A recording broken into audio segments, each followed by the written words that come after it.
하느님께서는 내게 남편을 주실 것이다. 그런데 그는 내가 하느님을 신뢰했기 때문에 거룩할 것이다. 너는 그에게 내가 서원한 것을 말하여라. 얼마나 지옥 같은 밤이었는가. 정말이지 마귀들이 이 세상에서 기분 전환을 하는 것 같았다. 대포소리, 천둥, 번개, 위험, 공포, 내 침대가 아닌 침대에 있다는 고통. 그리고 이 모든 것 가운데 마치 불과 고생 가운데 한 송이 기분 좋은 흰꽃 모양으로 금발을 따내린 머리가 어깨에 드리워져 있고 흰 옷에 온화하고 조용한 미소를 짓고 있는 어제 본 환상에서보다 약간 나이가 더 든 마리아의 상냥스러운 존재가 있다. 마리아가 마음속에 거두어들인 영광스러운 신비 쪽으로 향한 내면에서 나오는 미소이다.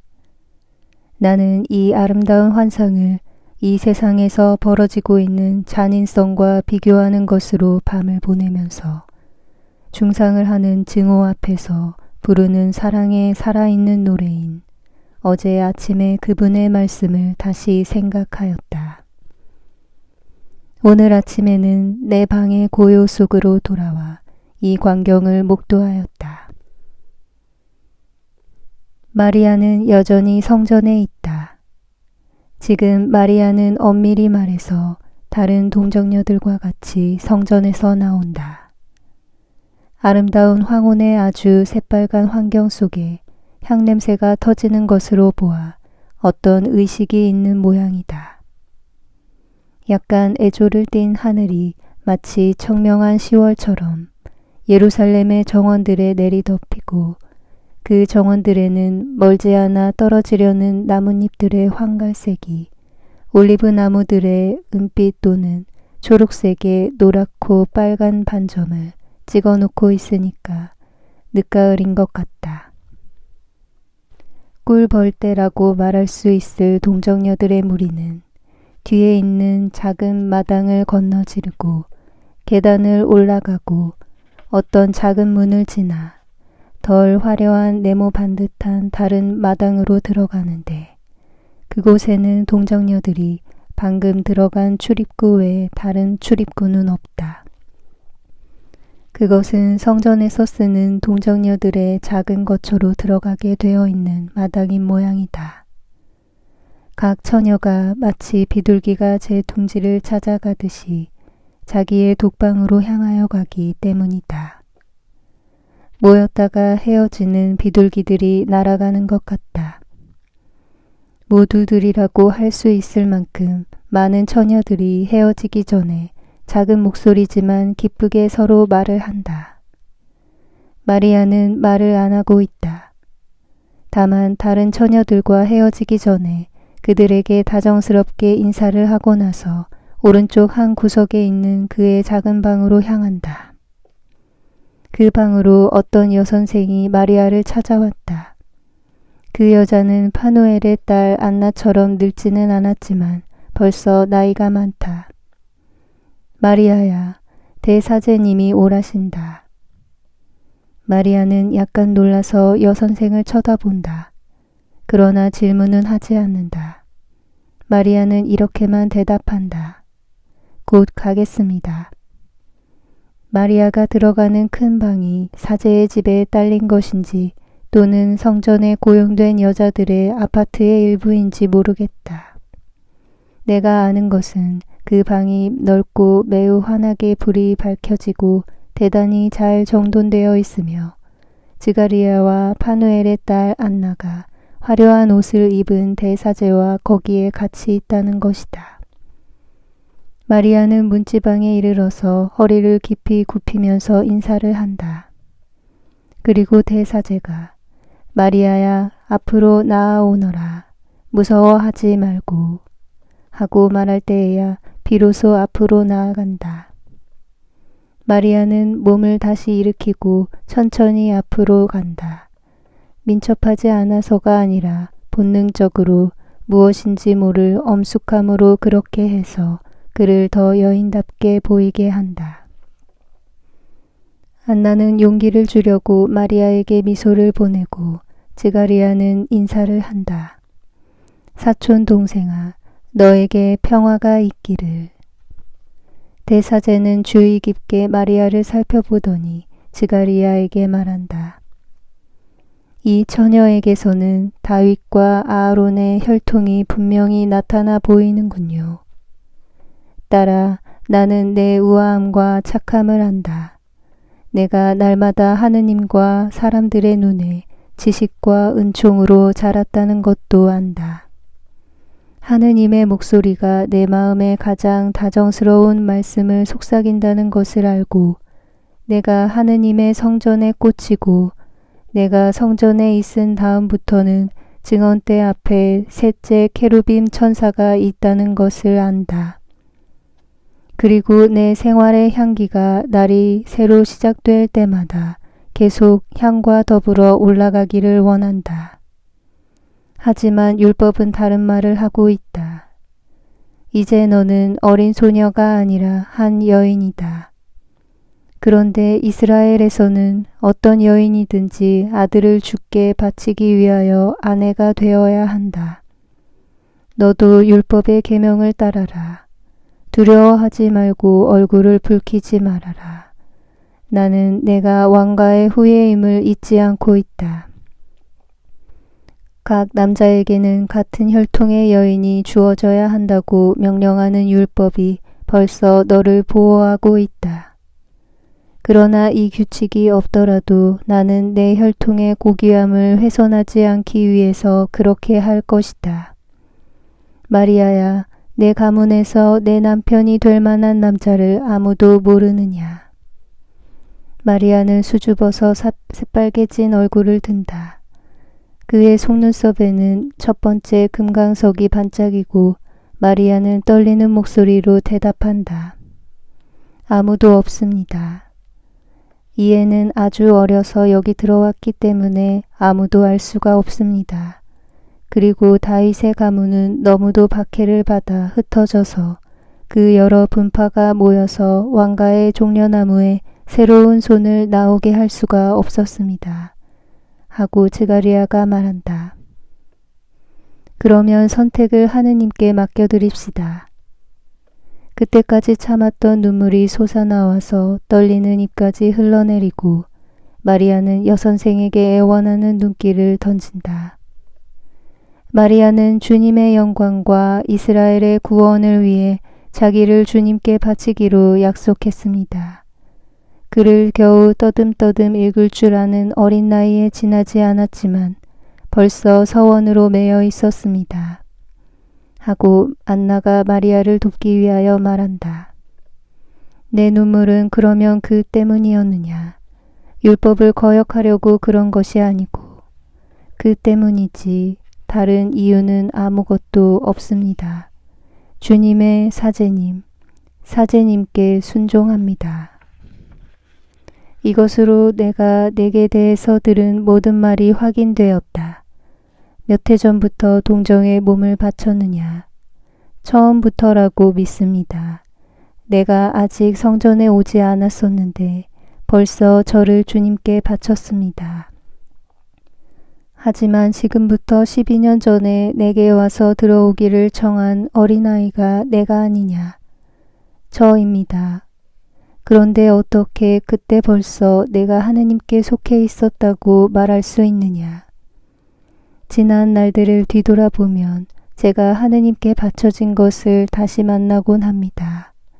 제가 난 순간은 생각이 안 나고 어떻게 어머니를 사랑하기 시작하고 아버지께 아버지 저는 아버지 딸이에요 하고 말씀드리기 시작했는지는 기억하지 못합니다. 그러나 그것이 언제 시작되었는지는 모르지만 제 마음을 하느님께 바친 것은 기억하고 있습니다. 어쩌면 제가 첫 번 입맞춤과 같이 시작되었는지도 모르고 제가 말한 첫 마디 말, 제가 내디딘 첫걸음과 더불어 시작되었는지도 모릅니다. 예, 맞습니다. 제 첫 번째 사랑의 기억을 저는 제 자신 있는 첫걸음에 찾아낸다고 믿습니다. 저희 집에는 꽃이 가득 찬 정원이 있고 과수원과 밭이 있었고 또 저 안쪽에는 조그마한 산 밑에 샘이 하나 있었는데 그 샘물은 파져서 동굴을 이룬 바위에서 솟아나왔고 바위에는 길고 가는 풀이 잔뜩 나서 사방으로 작은 초록색 폭포 모양으로 떨어져서 우는 것 같았습니다. 사실 작고 가벼운 풀잎들, 자수같이 보이는 잎들에는 모두 작은 물방울들이 매달려 있어 그것들이 떨어지면서 아주 조그마한 종악을 들려주었습니다. 그리고 샘물도 노래를 불렀습니다. 그리고 샘 위쪽 비탈에 있는 올리브 나무와 사과나무들에는 새들이 있었고 또 흰 비둘기들이 와서 거울같이 맑은 샘물에 몸을 씻었습니다. 제 마음은 온전히 하느님께 바쳤었고 또 살아계실 때나 돌아가신 후에 사랑한 아버지, 어머니 이외에는 제 마음이 이 세상의 아무 물건에도 애착을 가지지 않았었기 때문에 이 모든 것을 기억하지 못하고 있었습니다. 그렇지만 사제님이 제게 생각을 하게 하십니다. 저는 언제 저를 하느님께 바쳤는지 찾아야 하는데 제 아주 어린 시절의 기억들이 되살아옵니다. 저는 그 동굴을 좋아했습니다. 그것은 물과 새들의 노래보다도 더 기분 좋은 목소리가 제게 내 사랑하는 딸아 오너라 하고 말하는 것을 들었기 때문입니다. 저는 거기서 제 주님의 표를 보기 때문에 소리나는 금강석 같은 그 물방울들을 사랑했습니다. 저는 이렇게 저 자신이 말하는데 골몰했습니다. 내 영혼아, 내 하느님이 얼마나 위대하신지 알겠느냐. 북쪽에는 레바논의 서양 삼송을 만드신 그분이 내 눈을 기쁘게 하시려고 작은 파리의 무게에도 휘는 저 작은 잎들을 만드셨고 내 작은 발을 위해 융단 같은 풀밭을 만드셨다 하고요. 저는 깨끗한 물건들의 그 고요를 좋아했습니다. 가벼운 바람, 은빛같이 반짝이는 물, 깨끗한 비둘기 같은 것들을요.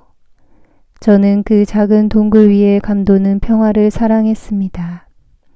그 평화가 때로는 꽃이 되어 또 때로는 귀한 열매를 지니고서 사과나무와 올리브 나무들에서 떨어지는 것 같았습니다. 그리고 왠지 모르지만 그 목소리가 제게 그렇습니다. 제게 너 훌륭한 올리브야 오너라. 너 단 사과야 오너라. 너 봉인한 샘물아 오너라. 너 내 비둘기야 오너라. 하고 말하는 것 같았습니다. 아버지와 어머니의 사랑은 다정스럽습니다. 저를 부르는 그분들의 목소리는 다정스러웠습니다. 그러나 그 목소리는 지상 낙원에서 죄지은 여자가 이렇게 그 목소리를 들었으리라고 생각합니다. 그리고 어떻게 그 여자가 이 사랑의 목소리보다 획획거리는 소리를 더 낮게 여길 수 있었는지, 어떻게 그 남자가 하느님이 아닌 지식을 탐낼 수 있었는지 모르겠습니다. 아직 어머니의 젖밖에 알지 못하던 제 입술로, 그러나 천상의 꿀로 취한 제 마음으로 전 그때 이렇게 말했습니다. 저 여기 있습니다. 지금 갑니다. 저는 주님의 것입니다. 그리고 제 정신이 다른 사랑을 가지지 않는 것과 마찬가지로 주님이신 당신 이외에는 아무 다른 주인도 제 육체를 탐하지 못할 것입니다. 하고 그리고 그 말을 할 때에는 저는 이미 말한 것을 다시 말하는 것 같았고 이미 행한 의식을 다시 행하는 것 같았습니다. 제가 선택했던 정배가 제게는 낯선 것 같지 않았습니다.